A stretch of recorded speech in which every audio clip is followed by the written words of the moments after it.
Welcome in, everybody, to At the Book here on bet.NOLA.com, brought to you by Caesars Sportsbook. I'm Zach Ewing, Devin Jackson, and Jim Derry alongside. Jim is live at the Caesars Sportsbook in Harrah's, New Orleans today. And we will be joined in a few minutes by Jeff Duncan as well, who's going to share with us some NFL wildcard wisdom, or is it wisdom? We'll let Jim decide. Well, I'm beating him, so whatever. Bring him on. Yeah. I mean, Jeff went 7-1 last week. Jim went 8-0 in the cash in with Carville. So 7-1 just not good enough. That's right.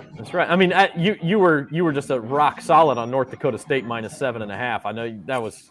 I faded Devin Jackson. The sharp pick of the year, right there.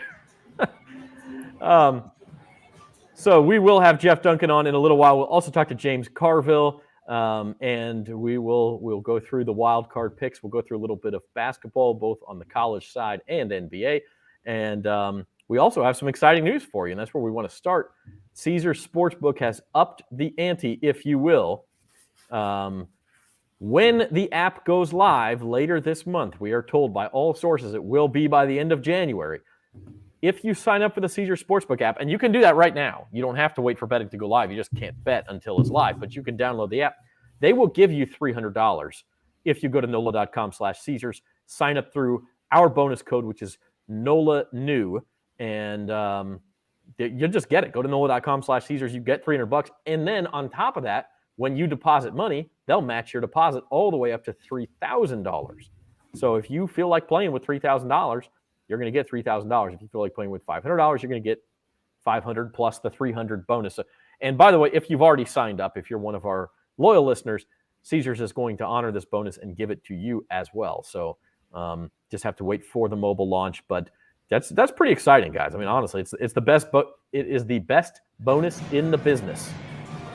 There's no question. And I was looking at some of the others, and no one has anything that's anywhere around that. So that is definitely a good bonus. We just need to figure out so we can share with our viewers and listeners how to get it if you've already made your deposit like me and already signed up like me. Yeah, I mean, I think that's going to be automatic, but we're still checking on that end of it. It's just some technical things that need to be checked off. But if you haven't signed up, what are you waiting for? NOLA.com/Caesars, $300 bonus plus a deposit match of up to $3,000. So in the meantime, we finished up Big Bucks last week. Speaking of games and speaking of Jim patted himself on the back. Yeah, Uncle Big Nick told us 30 seconds. Jim patted himself on the back. This is where we get to put the dunce hat on Jim Derry a little bit. Although he did have a good final week. Let's look at the final week of Big Bucks, and it is we actually beat Devin. Maybe we should just start over and count this as week one, Jim. I'm all about it, even though I hate giving you the lead. I would definitely do that. just so that Devin has a 0 next to his name for exactly.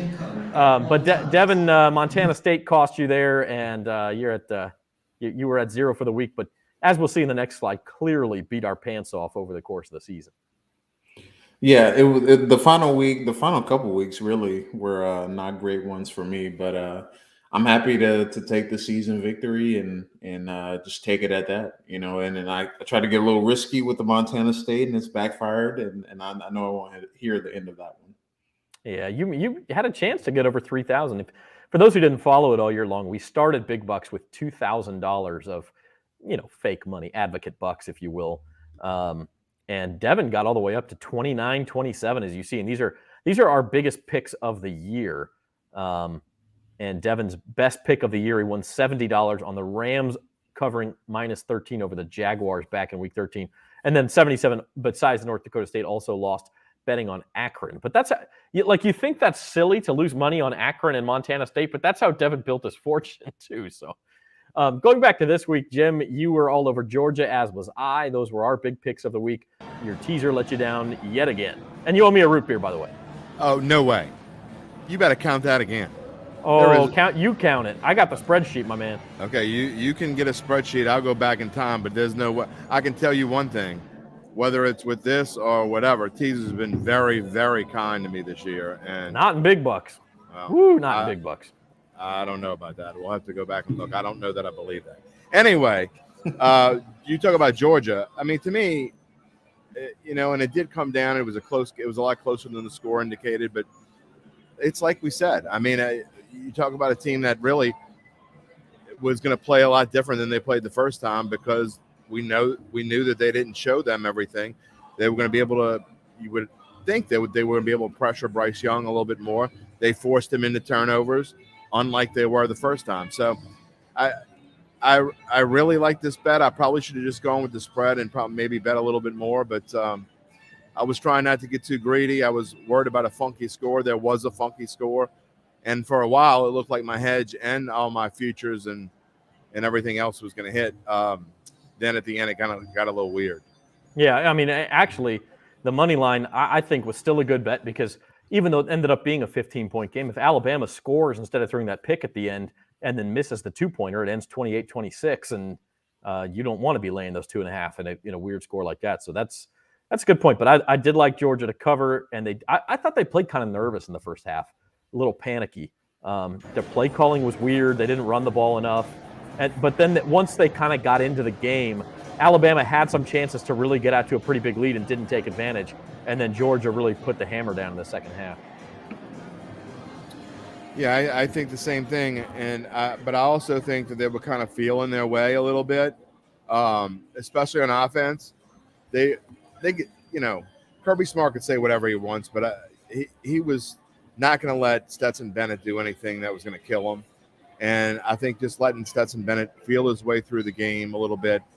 And I don't know what it was about that last turnover or the only turnover, the one where the fluky thing where the Alabama guy didn't even know it was a turnover and he just kind of scooped it up on the sideline.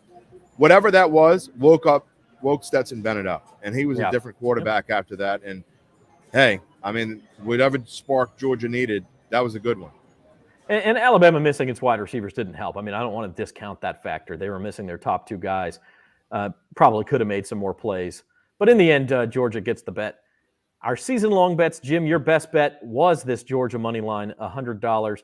The one that lets you down the most, and also let the New Orleans Saints down the most. They win that game, and they're in the playoffs right now. But, yeah. Well, we said back then that was going to be the loss that could come back to bite him, and it obviously proved. So we'll talk to Dunk about it in a little bit. But that game and the Falcons game, you win either one of those games during the playoffs. So our betting expert Jim Derry, just to recap, started with $2,000 and ended the year with $342. So I won't pick on him too. It just goes to show you this is hard. It's hard. And by the way, Jim also risked a lot more. I mean, if you look at my biggest bets were $55 bets, and I went 4 and 3 in those throughout the course of the year. So that was what I went with. But I'm what you call a grinder. I mean, I like to just bet a little bit here and there and pick and choose. And if I really see something I like, I'm still not going to bet the bank on it because weird things happen. And I was able to turn a profit of about 6% there. So not too bad at 21-24. So I'll take it. With that said, let's talk some NFL wild card, and let's bring on Jeff Duncan. And he is going to be our pro for Beat the Pros, and we'll explain about that here in just a minute. But in the meantime, welcome, Jeff. Hey, guys. How's it going? It's going pretty well, man, unless you're Jim Derry in big bucks. Then you're in the poorhouse. You keep bringing up big bucks, but in Carville, I'm 30 games above 500 or whatever it is against the spread, which is pretty hard to do. I mean, that's why I'm bringing up big bucks. Okay. Yeah. Well, no, I'm almost 30 games above 500 in against the spread in Carville, and I don't get to pick those games. You guys pick them. JD, how do you go 8-0 and win our picks against Carville, and then you're the worst in this? You can't handle it because I like that. Because I know Zach has a rough life, and so anything I can do to put a smile on his face, I do. But I'm not going to let it go in Carville. That's a good explanation. I like that. But it is pretty amazing, Jeff. You went 7-1 in Carville last week, and you're 2 games behind Jim, and you lost ground. Now you're 3 behind. That'd be 3. Yeah, 3. I know. Trust me, I was not happy about that because I thought I'd made my move. But JD, I think he stays up all night studying. He probably calls the general managers and the coaches on these things. I don't have time for all that. No, it's kind of like baseball. Whenever Duncan starts talking smack, that's what really fires me up. And I think Duncan was up by like 3 or 4 games. And as soon as he started talking smack, just like baseball, down, baby, down. Yeah. Yeah. Well, we'll see. They've got a couple weeks left. We got the playoffs to go. And by the way, Jim changes his mind on stuff. On Monday, he was talking about how he thought the Steelers were going to get blown out. And then today he sends me a text. I'm picking all the underdogs except for the Steelers. So It's true. After you do a handicap, you can't just go with what comes in your head. I'm not Aunt Mabel or Drunk Joe. A lot of times I see things. I was all over Frisco on Sunday evening. Then when I started doing the handicap, it didn't work out that way. I like Dallas. Well, if you are interested in doing some handicaps, you can play what we call our Beat the Pros contest. And there are 6 of them throughout the year. We talked about it, the college football New Year's 6 and the college football playoff. That was with Leah Van. We're on to the NFL playoffs with Jeff Duncan. Now, if you beat Jeff, you are eligible to win a weekend stay for 2 at Harrah's New Orleans, right where Jim is. And if you play all of the contests with us, there are 4 more after this: March Madness, the Masters, the NBA playoffs, and then the Major League Baseball playoffs. If you play all of them and you are the grand prize winner, you could win a weekend stay for 2 at Caesars Palace in Las Vegas. So Jeff is going to be your competition for the NFL playoffs, starting with the wild card round. So, Jeff, let's get to it. We're going to start with Saturday's first game, 3:30 p.m., Raiders at Bengals. I happen to think they usually slip some nothing game in the Saturday afternoon slot. I happen to think this might be the best matchup of the whole weekend, second best at least. Yeah, I thought it was a hard game to pick because I think a lot comes down to how Cincinnati treats the game. I think they're clearly better. They just beat the Raiders handily. I think it was about 5 weeks ago, dominated that team. But they've had a tendency, guys, to overlook some opponents when they have these big wins. Look, the Saints have done that this year. We see it happens in the NFL. You have that kind of lay an egg game. And look, this is the first time they've been in the playoffs in a long time, so I doubt that's going to happen. But for some reason, my gut is they're not going to take the Raiders all that seriously, and I think they win the game. But 5.5 points is a lot. The Raiders are playing pretty well. And the concern I might have in taking the Raiders in this game is that the Raiders are just emotionally crapped out after that epic game last week against the Chargers, and the Bengals just steamroll them. That could happen, but I'm erring on the side of caution, kind of philosophically on all these playoff games. I think it's such a wide open year and teams are so close. I don't really feel like there's a dominant team. I think if you're doing it strategically, you're better off just taking the points, because I think these games, a lot of them are going to be upsets when they're not really upsets against the line. Jim, you like the Bengals though. I really like the Bengals.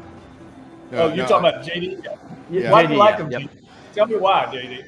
There are a couple reasons, actually. You touched on one of the points. The Raiders coming off of that just emotionally draining victory just to get into the playoffs. Well, now they got to come on a short week. And the NFL or TV or whoever picked this game and put it in this time slot did not do the Raiders any favors whatsoever, making them play the first game after they played the last game last week. And, and really the Bengals had a bye week last week. I mean, they lost the game, but they didn't care. It didn't matter. Right. And they played like it didn't matter. And so Burrow's had a week to rest. So has most of the team. Joe Mixon ran all over the Raiders the first time they played him, and now the Raiders are without one of their top defensive linemen. I think the Bengals actually win this game handily. I think they win by 10 or more. And I can't understand why, I get the whole that they've overlooked teams here and there, but I can't imagine anyone overlooking a team in the playoffs unless you're talking about the Chiefs and the Steelers or the Bucks and the Eagles. Other than that, no one can afford to overlook anyone. And I think the fact that the Bengals haven't won a playoff game since 1990 has been reverberating over and over and over and over again. And I think the Bengals come out and play very well on Saturday. I mean, I agree with everything you said, Jim, and I do think the Bengals have a chance. And listen, somebody pointed this out on Twitter. Joe Burrow in his last 5 must-win games, right? Week 16 and 17 of this season, and then going back to LSU, Alabama, then the semifinal and the final. He has been just exquisite. I mean, just unbelievably good. However, I'll give you a technical reason why I like the Raiders, and that's because Burrow, as good as he has been, he's been the top quarterback in the NFL in yards per attempt against the blitz this year. But if the opposing defense does not blitz, He's a little bit below average, actually. And the Raiders blitz the least of any team in the NFL. Hence So, why Mixon's going to have a good day. I mean, it could be Mixon instead. But if you're expecting Burrow to go out there and throw for 450 yards, I don't think that's going to happen this week. I think it's going to be a close game. It's also going to be freezing cold. It's supposed to be like 10 degrees. I see a low-scoring game. That one's more like 28. Is it okay? I think I'm confusing it with Buffalo then. But yeah, it's going to be cold. I see a low-scoring game. I think the Bengals win too. I like getting the points though. Devin, break a tie for us, man. Who do you like here? I like the Bengals to win, but I do think the Raiders will play much better than people are expecting them to play. I know they're coming off a short week, but I mean, when you look at what this team has done, despite everything that's kind of been around this team with John Gruden's firing, multiple DUIs on the team, I think Derek Carr comes ready to play in this playoff game. He's heard a lot that he shouldn't be the quarterback of the Raiders, that, they don't know if he's going to be in the long-term plan. So I think you get an epic quarterback duel here, and I think they take him down to the wire. So I like the Raiders with the points, but I like the Bengals to win. We're going to keep rolling here and move on to the Saturday night game. We'll try to go through these a little bit faster in the interest of time. Patriots at the Bills on Saturday night. The Bills are laying 4 points here. This is the one that it's supposed to be down around 10 degrees, similar actually to the first time these teams played in Orchard Park, except that one was a lot windier than this one is supposed to be. Jeff Duncan, where are you going here? I end up taking the points again in this game. I think a lot comes down to that win, though, you're talking about, Zach, because when the win is not a factor, the Patriots have had trouble stopping Josh Allen. I mean, he's had huge games against them passing. They've won 3 of their last 4 against New England. The one loss was that crazy 3-pass game by the Patriots on Monday night. So I just think this game could be close. And if the Patriots get a lead early, I think it could get in the head of the Bills. So I'm going to take the points again, just erring on the side of, I think this is a toss-up game, and I'll take the underdog. We'll talk to James Carville a little later, but he said, "You're giving me 4 points and Belichick in the playoffs." Okay. Right. Of course, he said the same thing about Saban on Monday. So, it does not always work that way. Moving on to Sunday, Eagles and Buccaneers. These two teams played earlier this year. I believe it was in Philly. It was a 6-point game. This is an 8.5-point spread in Tampa. Any reason to think the Bucs are in trouble here? Yeah, they haven't played all that well down the stretch. Starting with that game against the Saints, if you really look at it, their competition hasn't been that good. The Eagles, I think, have some confidence right now, but I really think the decided edge at quarterback is going to show in this game. The Eagles like to run the ball. That's their game plan.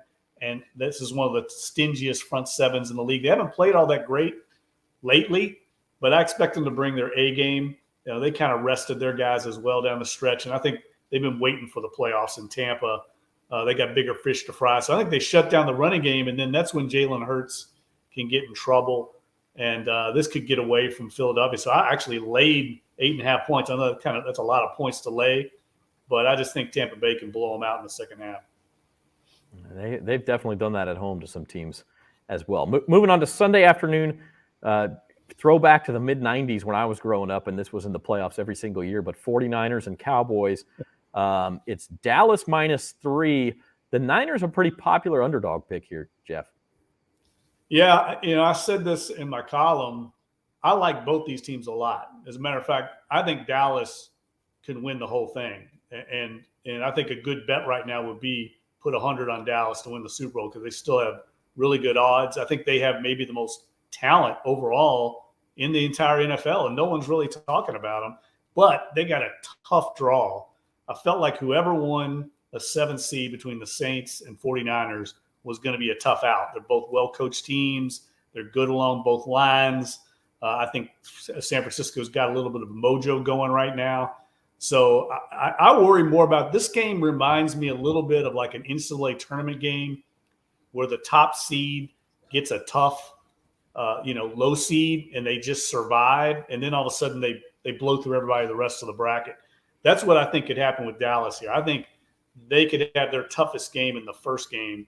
So I'm going with Dallas. I mean, I'm going with San Francisco to cover, but I think Dallas, similar to some of these other games, has trouble covering the spread. So I would take the Niners, and I think the Dallas money line would be a bet. Jim, this is one you changed your mind on, though. You went to Dallas minus the points. I did when I went through my handicap, and I agree with Duncan wholeheartedly. I think Dallas is a really good Super Bowl bet right now. No one's talking about them. When just about 8 weeks ago, all the talking heads were saying Dallas is the best team in the league and Dallas is going to win the Super Bowl, and then they played bad for a couple of games, and all of a sudden they stink again. I mean, I understand that they haven't played a lot of great opponents the past few weeks, but that's not their fault. They've done everything they've had to, and they really had the division locked up about 6 weeks ago. So I think Dallas comes out in this game and plays very well. San Francisco has had to win, and I'm not a big fan of teams that have had to basically been in must-win situations for weeks now. And I'm not all that convinced that San Francisco's run defense is all that great. They've had problems in their secondary at times as well. I think Dallas wins this game. I'm not saying they win it by double digits, but I do think they cover. And you're right, I went back and forth on this. And another thing about this, everybody's on San Francisco. All you hear is San Francisco is the team that this. If you're looking for the low seed to come out and win a game, it's all San Francisco. And I love to fade those guys. And give me Dallas here. It's only 3 points. If it were 3.5 or 4, I might think differently. But at 3, I'll take Dallas and take my chances. Isn't it weird that the underappreciated team is the Cowboys? Like that's never happened in the history of the NFL. Really, all season, Zach. Because if you look at their record against the spread, man, I think they're 12-5 against the spread this year. I think it was 13-4. 13-4. I mean, they're amazing. By the way, the Cowboys plus 1,200 to win the Super Bowl at Caesars Sportsbook, plus 600 to get to the Super Bowl. So you got some. You're going back there afterward, Jim? Absolutely. I left enough money in my pocket to go make the Jeff Duncan special back there. Got those kiosks behind you. Devin, this is probably the game of the weekend. What's your take on it? I think I'm going to disagree with all of you here. I think the 49ers win, and I don't think it's because of necessarily the players on the field. I think the 49ers have a coaching advantage. You look at Mike McCarthy and some of the blunders he's had over the season with time management and whatnot. I think that comes back to haunt them in this game in some way. And when you look at who would you rather have as your coach, I think Kyle Shanahan has the advantage over McCarthy. I think too many times this season, Dallas has been held back by some of the coaching decisions he's made. And I feel like in a game like this where, 49ers kind of match up pretty well, I think, against the Cowboys, I think the 49ers pull an upset here and not only cover but win the game outright.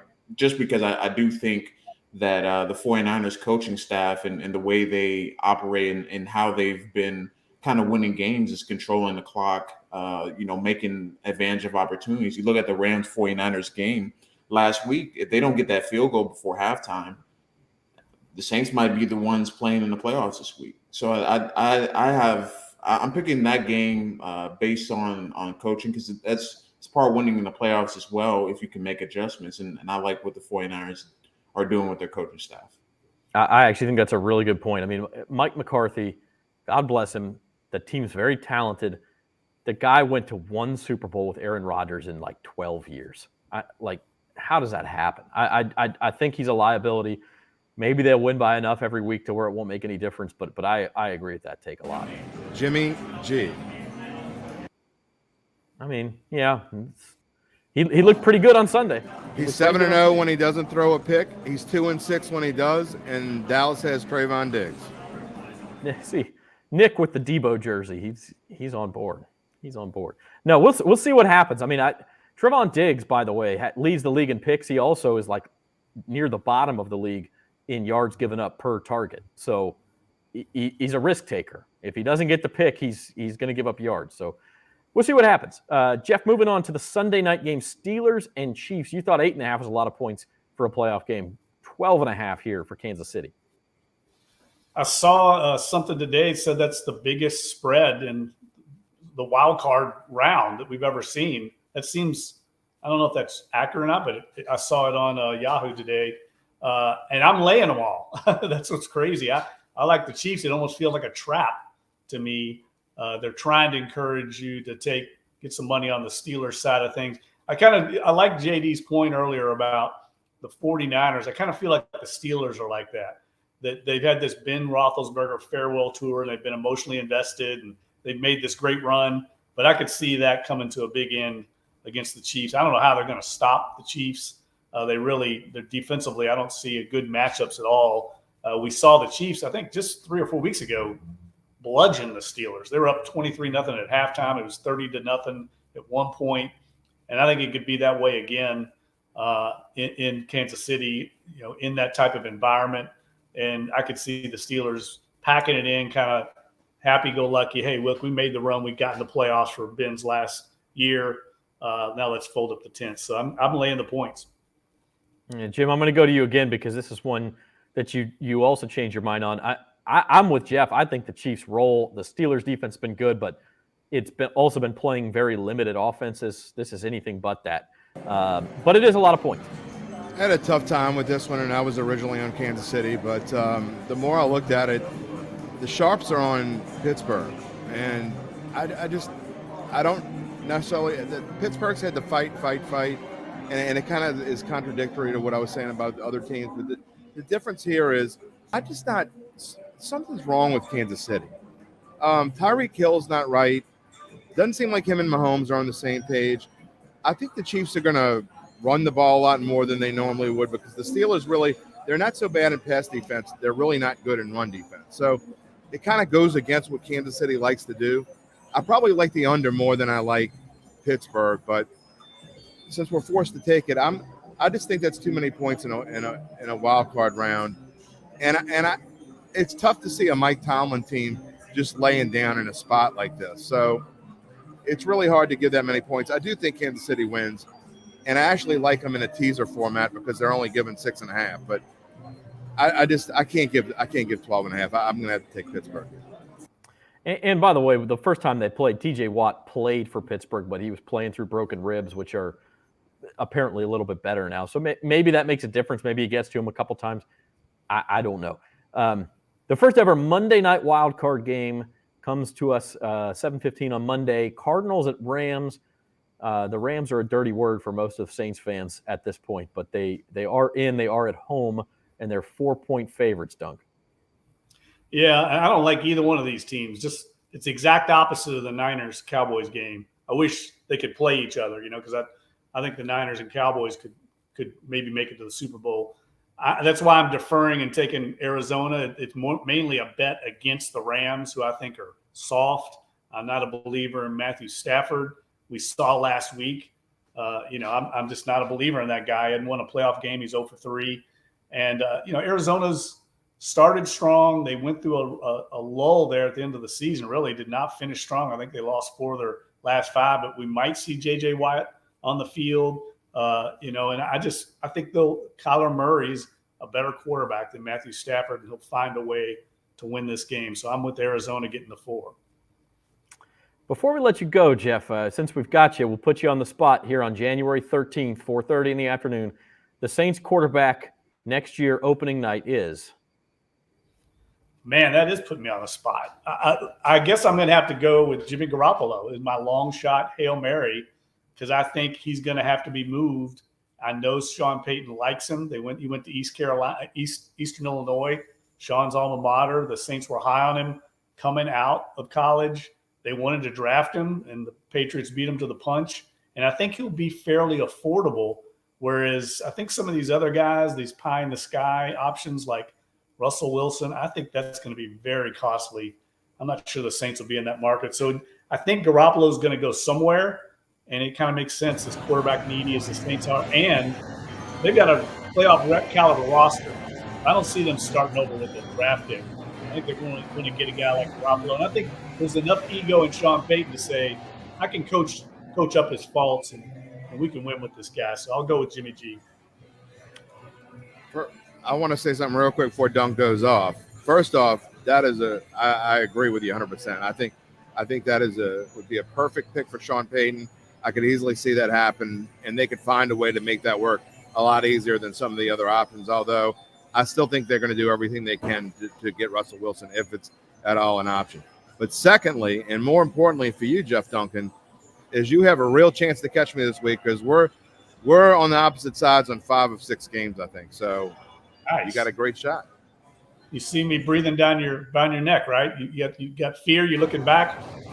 No, actually, I'm getting my blinders put on. So when I'm 8 lengths ahead of you at the post, you know, We'll see. using your like horse racing terms. Yeah, I like it. We'll have to see. We got a comment here, Jeff, too, about Jameis Winston. Like, do you feel that he's going to be too expensive also? Because, I mean, a lot of people don't understand Jameis Winston's not under contract for next year. I mean, the Saints would have to pay him as well. Right. Yeah, look, that's the subject of my column for this weekend's newspaper and online. And the way I refer to Jameis Winston, there was a great movie. I don't know if it's probably before your guys' time, called Beautiful Girls. A few years back, Timothy Hutton was in it.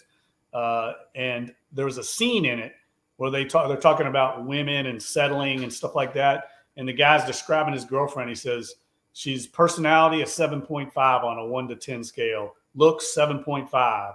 Intelligence 7.5. Everything about her was 7.5. And the guy's still looking for somebody better.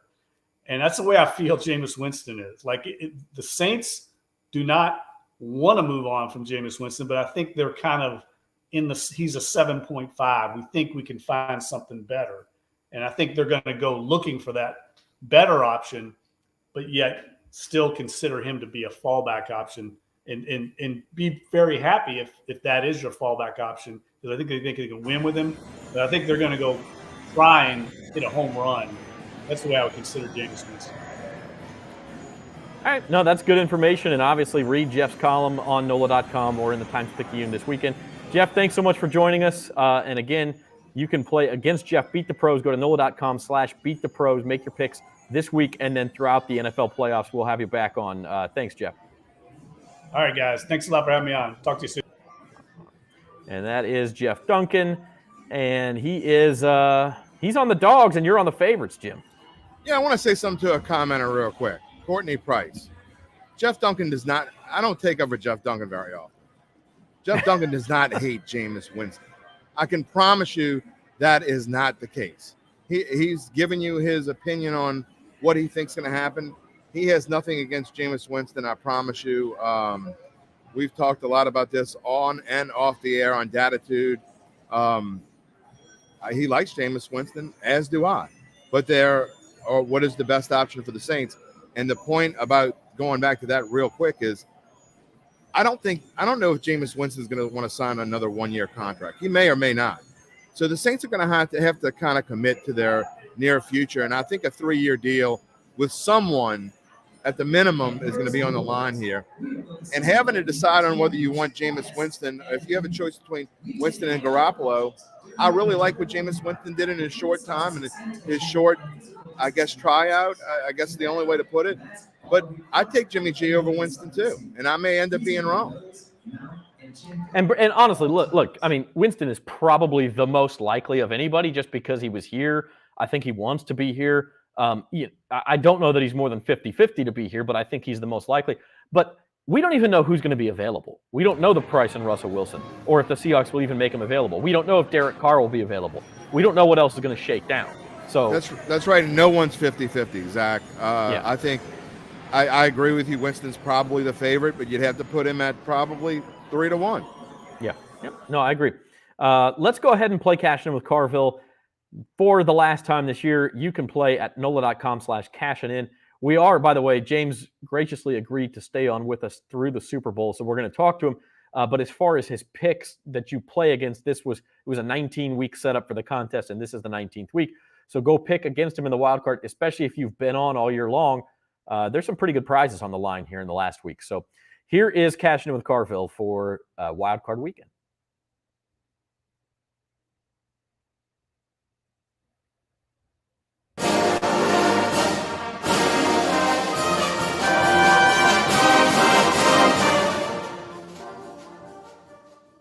Hello again, everybody, and welcome to Cashing In with Carville. Zach Ewing along here with James Carville, and we are talking wild card weekend in the NFL. First of all, James, we'll get your thoughts on the college football national championship game. A great game, good comeback by Georgia, and finally a different champion. Yeah, it was a great game. I mean, for me to stay up and watch the end of a non-LSU game, it's got to be a pretty good game. And that filled in kind of every way that you could. I mean, it was exciting, and it was actually closer than the score looked like it was. When they got that last pick, it was big. But I thought it was a great game. Yeah, and I mean, it just goes to show you, I mean, why the dominance of Southern football. And, good education for Coach Kelly to see exactly what you're getting into down here. I think I saw the stat of the last 24 national champions. Alabama has won 6 of them. The rest of the SEC has won 6 of them. No, I guess it's the last 18, and then everybody else has won 6 of them in the last 18. So.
Not sure if we lost everyone there or not. Looks like we're having some technical problems. I think Devin, our producer, may have lost internet service there. So I'm talking to Carville about his NFL wildcard picks. And, quite frankly, he likes a lot of underdogs too. So Jim's on a little bit of an island here, picking some favorites versus the underdogs. And it'll be interesting to see what happens. Some big spreads out there. Of course, the Buccaneers -8.5 and the Chiefs -12.5.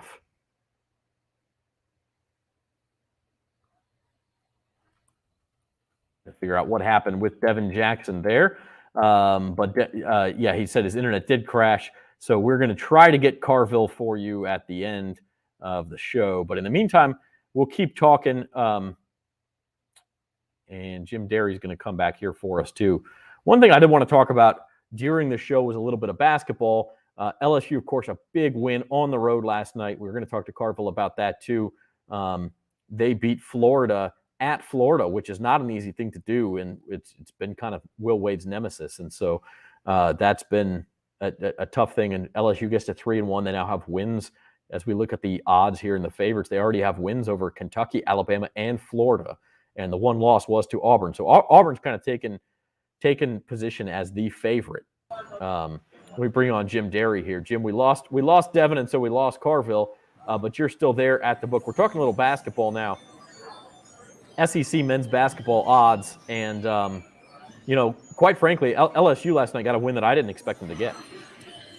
Yeah, and even, honestly, towards the end of the game, it just felt like it was slipping away, right? I mean, they had I think a 12-point lead with 1 point midway through the second half there, and they just let it slip away, but they found a way to win. And I really like this LSU team. I mean, plus 500, I think that is a great price on them to win the SEC. It keeps getting overlooked that over and over again the past few years, they have found a way to win more games than anybody else. I don't think they're going to be the 1 seed or anything like in the SEC. They'll probably end up being the 2 or the 3.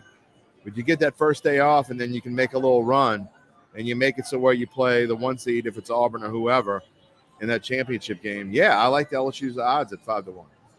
Yeah, I mean, that was 9-1 a couple weeks ago, and obviously they've had big wins since then. But I love that.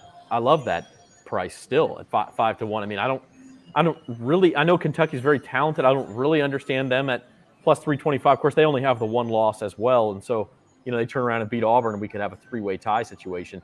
But plus 500, you're getting some terrific odds there on LSU. With that, Zach, too, if you want to take that, you need to do it now because honestly, after they've got a couple more really tough games, and then they go through a stretch of patsies where they're probably going to end up being 9 or 10-3. So that number is not going to go back up. I mean, they may lose one coming up. I mean, they probably will lose one coming up or something like that. But I think they're going to stay in the top 15 for most of the year.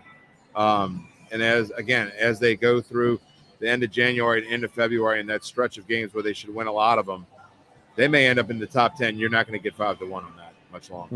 No, absolutely not. And I mean, you look at their schedule. They have a home game against Arkansas on Saturday. Arkansas has been really up and down. LSU will be favored in that game. And then it's the week after that, and it's next week, January 22nd and 26th, at Tennessee, home against Texas A&M. I'm sorry, January 19th at Alabama, then January 22nd at Tennessee. So at Alabama, at Tennessee. If you can get through that week, even if you lose one of them, split them, you're in really, really good shape because that means if they beat Arkansas this week, they split those two, they're going to be at 5-2, and that's when that schedule gets soft, as you said, and they have a chance to go on a run at that point. I'd be shocked if they win both of those games, really. But you say, you just win one of two, either one. I mean, Tennessee's turning out to maybe look not as good as a lot of people thought they were going to be. But you win either one of those games, you're good. And by the way, the LSU women's team finally added to the Caesars Sportsbook futures odds. They had 50 teams listed on there and didn't have LSU. And so I actually sent them a note today. Said, hey, how about LSU? So they did post them at 40-1. So they're 40-1 to win the national title. And Devin Jackson is back, ladies and gentlemen. He's back. Yeah, sorry about that. My Wi-Fi crashed and had to reboot it, but sorry for the technical difficulties there. Yeah, and we will get to Carville here momentarily. While we're on the topic of basketball, though, I did want to talk about tonight's game at the Smoothie King Center. The Pelicans, 3.5-point favorites against the Clippers. The Pels have been playing better. There's 7 covers in their last 10. I think it's 6 wins straight up in their last 10, even though they had a real tough stretch in there. And so they're starting to play better. The question is, have they dug themselves too big a hole, and are they going to get Zion back?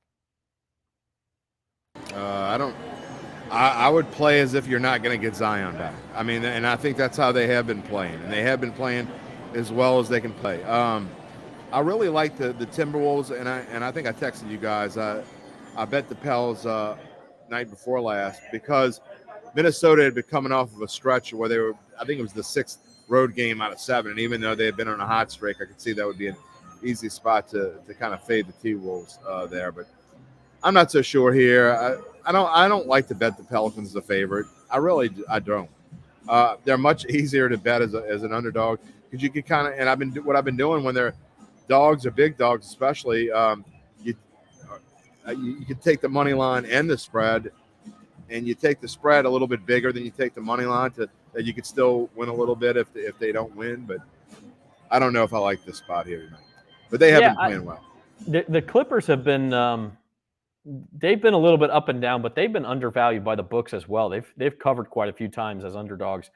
It's a tough spot, but it's the type of game the Pelicans need to win if they are going to get into that play-in tournament. It's a home game. Clippers are undermanned. No Kawhi Leonard, no Paul George. I think no Reggie Jackson. Is it Reggie Jackson? They're missing somebody else as well. And so this is a game the Pelicans can win.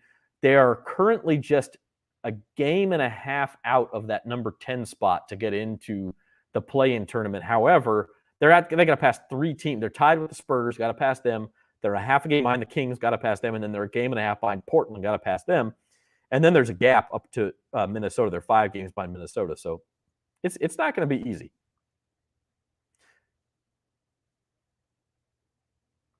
Yeah, I agree. And I watched the game the other night, the Pelicans and Timberwolves finish, and a really nice shot there by Brandon Ingram to win the game. But Yeah, it's going to be an uphill climb for the Pelicans. You know, they got to continue to play kind of consistent basketball, and they got to continue to close games because I think they had like a 6 or 8 point lead heading down the stretch of that Timberwolves game before the Timberwolves tied it right before Brandon Ingram hit that shot. So I think they have a chance. I mean, they still have a chance as long as they can continue to stay healthy and get some better play out of some of their younger guys. But Herb Jones has been fantastic defensively for this team, and definitely looking forward to seeing if they're going to be able to continue to compete for a spot. But yeah, they should definitely play as if Zion isn't going to come back because at this point it just seems unlikely. Yeah, Herb Jones, fantastic though, and not to put down any previous teams. Just seems like this team they play hard for Willie Green. They're a fun team to watch. They're not great, but they're a fun team to watch, and I'd encourage tuning in and seeing what the Pelicans are about. All right, let's play. Let's try again with Cashing In with Carville. The joys of live video. You can go play at NOLA.com/cashing in. We will have to start this video over because of the crash, so apologies for that, but we'll replay the first couple of minutes. Here is Cashing In with Carville.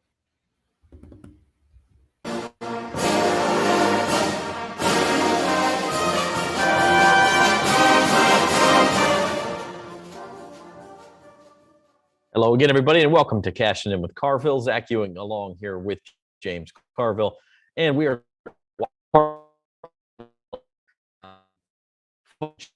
championship game. Good comeback by Georgia, and finally a different champion. Yeah, it was a great game. I mean, for me to stay up and watch the end of a LSU game, it's got to be a pretty good game, and that milled in kind of every way that you could. I mean, it was exciting, and it was actually closer than the score looked like it was.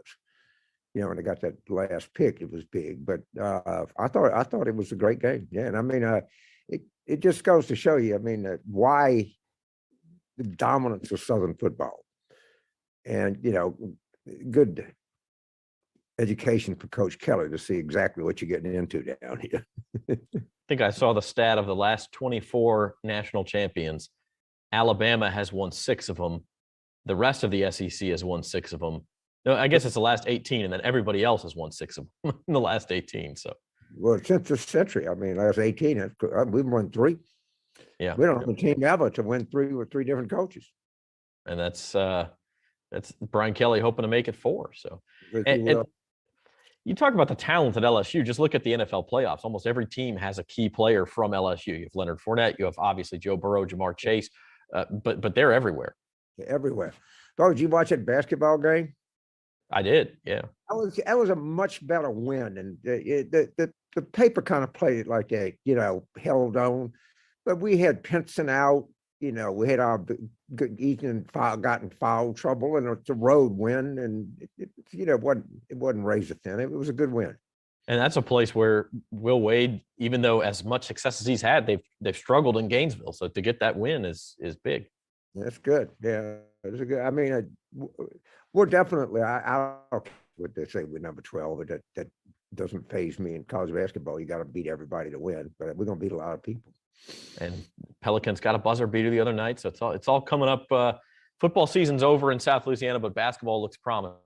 So football season's college baseball. Don't forget that. That's college baseball. We're about a month away, so we are getting to that time too. In the meantime, the NFL not quite finished up yet. In fact, the Super Bowl is in exactly a month on February the 13th. We begin the playoffs on Saturday. A couple of AFC games. Let's talk those first. Let's make some picks here. You can pick against James at NOLA.com/cashing-in. The first game of the day, Saturday, is the Las Vegas Raiders traveling to face the aforementioned Joe Burrow and the Cincinnati Bengals. It's Bengals -5.5. The Bengals are going to win by 3.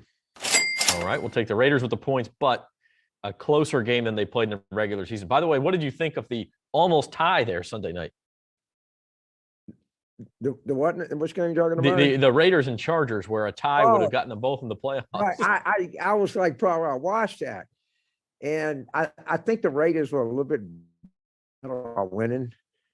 Would have had to play the Chiefs if they had tied. Yeah. Right. So, but I was just so down after the 49er Ram game. probably give a shit.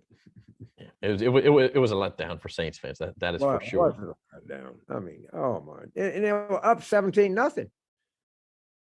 For a while, it looked like it was going to come down to whether the Saints could hold on to their business because you thought the Rams had it in hand, but that's Right. that's the NFL for you. Saturday night, this is the third meeting between these teams, same division rivals. The Bills hosting the Patriots -4 points. Well, this is the same logic as you can't give Nick Saban 3 points. You have to take him. Well, didn't do you any good. But I'm holding on to the logic is you can't give Bill Belichick 4 points. All right, we'll take the dog in that one as well to cover. Sunday, to start a triple header in the NFC, the Eagles at the Bucks. This was a regular season game. It was actually a fairly close game. This time the Bucks are laying 8.5. I'd favor it. Favorite there. I mean, you obviously got a differential at quarterback, which works in your favor.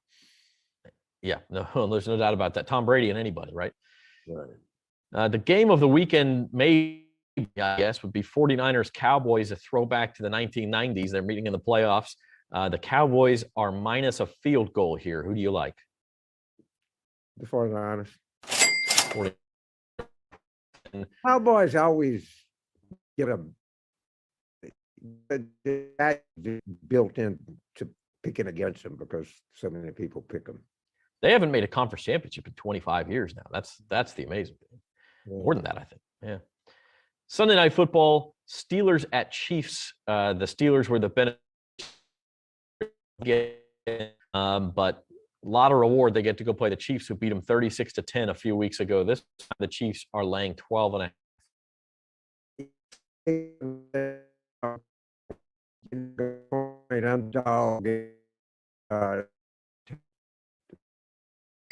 You know, game, but the Steelers are not that bad, and it's just it's being the worst game, the biggest point spread, you name it, and they'll react to that. Big Ben playing the woe is me card, and he's got something up his sleeve, maybe.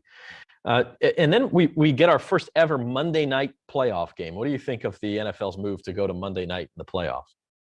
It's pretty good. The only thing, it a little bit, it shortens the recovery time, but I'm sure they'll play on Sunday. Right.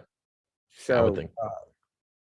But yeah, you know, but people love football. I mean, they're watching it and spread it out, which is good.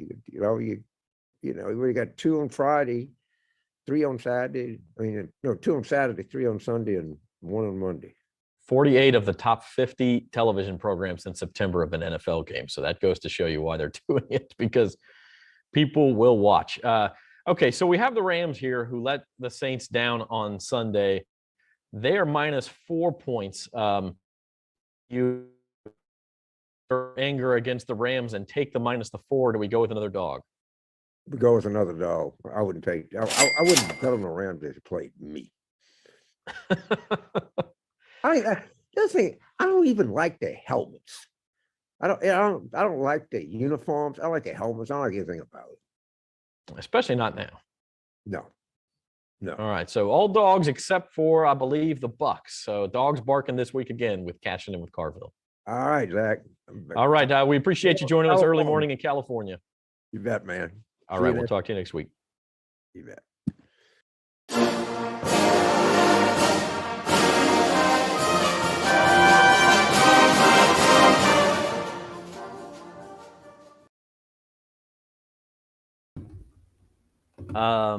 For this week, and was I muted there for a second? We're having all sorts of problems today.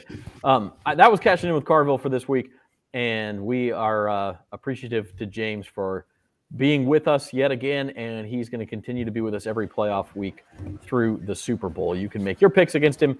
This is the last week of that contest, NOLA.com/cashing-in. And again, NOLA.com/beatthepros, and we've got big prizes for that, including a trip to Vegas at the end of the year. So go to NOLA.com/beatthepros for that. And we'd also like to remind you, while we're in the marketing portion of the program, you can get $300 for signing up for the Caesars Sportsbook app. All you got to do is sign up. Don't have to put any money in. You don't even have to place a bet, although you're not going to get the $300 unless you bet it. And then if you do put money in, they will match up to $3,000 on top of the $300. So to get all that, go to NOLA.com/Caesars. The promo code will be automatically loaded in. All you have to do is type in NOLA.com/Caesars on your phone or on your computer, and you will get those big bonuses. So have at them. Guys, it's Wild Card Weekend. Devin, your favorite pick for Wild Card Weekend? We talked about it earlier. I like the 49ers over the Cowboys. I just think coaching is going to become a big factor for Dallas. And this is a team that has the talent to make it to the Super Bowl. We mentioned it on the show, and you should put money down based on their on-field performance. But I just feel like Mike McCarthy is going to play a role at some point this postseason in terms of his inept coaching ability and time management situations. I think it's going to come back to haunt them, specifically in this game. And I think Dallas is going to make a change at head coach next year because of it. Wow, that's doubling down on it, man. That's a lot. That's a lot of hate right there. Maybe he's a Packers fan, sick of only one NFC championship in 12 years with Aaron Rodgers at the helm. All right, Jim, your favorite pick of the weekend? I have two, really. I like Tampa Bay. It's hard. I mean, Tampa Bay's been great at home. The last time they played them in Philly, it was a closer game, but it really wasn't all that close. I think Tampa Bay's got a lot to prove coming up this weekend, and putting a lot of the stuff behind them they had to put. They're getting healthier. They get Fournette back. I'm not impressed with Philadelphia at all. They're not going to be able to run the ball against Tampa Bay, and I think that could get ugly. The other one I like is, I mean, I know everybody loves Belichick and it's the playoffs, but Mac Jones is playing quarterback, and he hasn't been very good lately. And it's not going to be a windy game. They're not going to be able to just do what they did in that first game. I really like Buffalo this week, and I still think Buffalo might end up being the best team in the NFL right now. And I wouldn't want to play them this week. I wouldn't want to play them at all in Buffalo. And so those are my two best bets. I think Josh Allen's going to have a pretty good night, and I think Mac Jones is going to throw at least a couple picks. Outside of those that you already mentioned, I mentioned I do like the Raiders, but I'm not super confident in that one. Probably my favorite pick of the weekend is Rams -4. And I don't love the Rams, but I just cannot imagine being confident in the Arizona Cardinals right now. I can't. I mean, what they've lost 5 out of 6. They had a chance to win the division last week, and okay, the Rams blew it, yes, but the Cardinals, I mean, they didn't even hardly show up. I mean, they got thumped by a Seahawks team that had nothing to play for.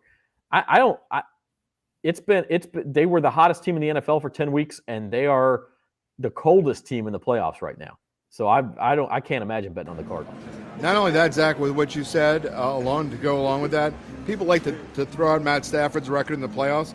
Kyler Murray hasn't played in the playoffs, and they've lost 4 out of their last 5 games. I know they won in Dallas, but I agree with you 100% on that. And the last time those two teams played, the first time they played, the Cardinals won. Rams had some injuries. Second time they played, the Rams had COVID problems, and they still won pretty handedly in Phoenix, and now they're playing in LA. So I like the Rams, and I think they win fairly easily by 7 or 10 points in that Monday night game and move on to face probably the Packers. It depends on who wins the other games, but we will be back on Monday. We'll recap it all on odds and ends. That's at 4 p.m. on the same bet.NOLA.com channels. We appreciate you for being with us. For Jim Derry and Devin Jackson, this has been At the Book. I'm Zach Ewing.